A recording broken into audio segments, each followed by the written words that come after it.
Hello students, welcome to my YouTube channel learn maths. आज फिर से आपके सामने कुछ मैं क्वेश्चन डिस्कस करने जा रहा हूँ। कुछ स्टूडेंट्स का ये डाउट है। ये क्वेश्चन बहुत पहले कभी आईआईटी में पूछा गया है। डाउट का पर्पज यहाँ पर ये है कि जैसे एक क्वेश्चन सीक्वेंस एंड सीरीज का क्वेश्चन है। क्वेश्चन कुछ इस टाइप में लिखा हुआ है कि if A square plus B square plus C square P square minus two A B plus B C plus C D into P plus B square plus C square plus D square less than equal to 0, then A B C D are in. अब इस type के जो question हैं exam में अक्सर आते रहते हैं। क्वेश्चन डिस्कस करने का पर्पज है कि इसमें जो क्वेश्चन है कॉन्सेप्ट एपीजीपी का उतना ज़्यादा नहीं चल रहा है। एक क्वेश्चन बेसिकली जनरल मैथमेटिक्स का क्वेश्चन है, जनरल इनइक्वलिटी का क्वेश्चन है, सिंपल। इस क्वेश्चन में जो कॉन्सेप्ट यूज होना है वो आप आइडेंटिटी का क्वेश्चन यूज कर रहे होगे। अब आपके सामने इस टाइप का क्वेश्चन आ गया है, इसको सॉल्व करने के लिए फर्स्ट स्टेप में आपके दिमाग में स्टूडेंट्स कोई बात नहीं आ रही होगी, तो आप एक काम करो, बस आप इसको सिंप्लीफाई करते चलो। अब सिंप्लीफाई कैसे कर रहे होगे? जैसे यहाँ पर क्या लिखा हुआ है कि A square plus B square plus C square P square.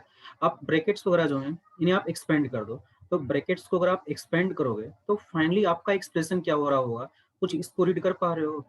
A square P square plus B square P square plus C square P square. फिर सेकेंड ब्रैकेट को ओपन करोगे तो -2 A B P -2 B C P -2 C D P plus B square plus C square plus D square less than equal to 0। अब इसमें कुछ terms पर आप focus करो।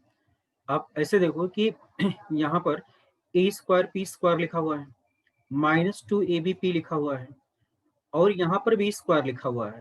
तो क्या इन टर्म्स को A square P square -2 A B P plus B square, क्या इन टर्म्स को ऐसे लिख सकते हो? A P minus B whole square. Check करो एक बार, A square P square plus B square -2 A P B.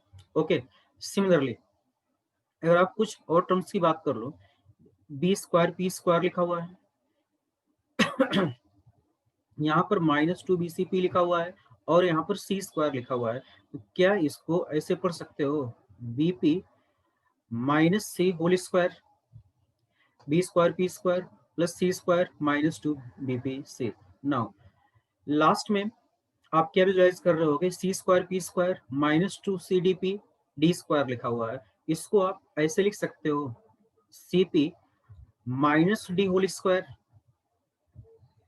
Check करो, C square P square plus D square minus C minus twice C D B P.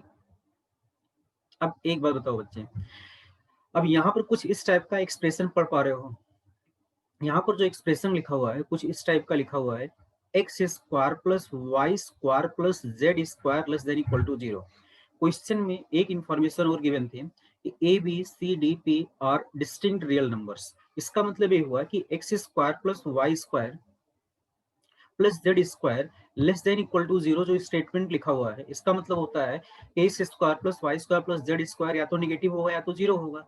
अब students एक बात खुद से सोचो कि एक्स स्क्वायर कभी निगेटिव नहीं हो सकता, रियल नंबर का स्क्वायर निगेटिव नहीं होगा। वाई स्क्वायर कभी निगेटिव नहीं हो सकता, जेड स्क्वायर कभी निगेटिव नहीं हो सकता, रियल नंबर का स्क्वायर कभी भी निगेटिव नहीं हो सकता है। तो इसका मतलब इस केस में एक ही पॉसिबिलिटी हो सकती है, X square plus Y square plus Z square हमारा 0 हो जाए। एक बात और, अब अगर आप X square plus Y square plus Z square अगर आप 0 लिख रहे हो, again X Y Z real numbers हैं। अब रियल नंबर्स के स्क्वायर का सम इस 0 तभी पॉसिबल हो सकता है जब एक्स भी 0 हो, वाई भी 0 हो और जेड भी हमारा 0 हो। सिमिलर थिंग यहाँ पर लिखा हुआ है, suppose that this is X square, this is Y square, this is Z square. Okay, X square Y square Z square less than equal to 0। Same story यहाँ भी लिखी हुई है। इसका मतलब क्या हुआ कि ए लेस देन 0 नहीं हो सकता है, बस 0 के इक्वल हो सकता है। इसका मतलब ये हो गया कि ए पी माइनस बी, इसको भी 0 होना होगा, साथ ही साथ बी पी माइनस सी, इसे भी 0 होना होगा, सी पी माइनस डी, इसे भी 0 होना होगा। इसका मतलब ये हो गया कि ए पी बी के इक्वल होगा, A P equal to B होगा, साथ ही साथ बीपी हमारा सी के इक्वल होगा, एंड Cp हमारा D के इक्वल होगा। ओके, इसका मतलब क्या हो गया कि A बाई बी, ए हमारा P के इक्वल चल रहा होगा, B बाई सी भी हमारा P के इक्वल चल रहा होगा, C बाई D, ए भी हमारा P के इक्वल चल रहा होगा। तो आपको क्या इंफॉर्मेशन मिल गई कि A by B equal to B by C equal to C by D। A by B sorry, A one by P, A भी आपका वन बाई पी, ए भी आपका वन बाई पी चल रहा होगा, A by B one by P, b by c 1 by p, c by d 1 by p, that is a by b, b by c, c by d, these are equals। ये तभी possible होगा जब a b c d gp में हो। a b c b d अगर gp में होंगे तो a by b equal to b by c equal to c by d लिख दो, या फिर b by a equal to c by b equal to d by c लिख दो।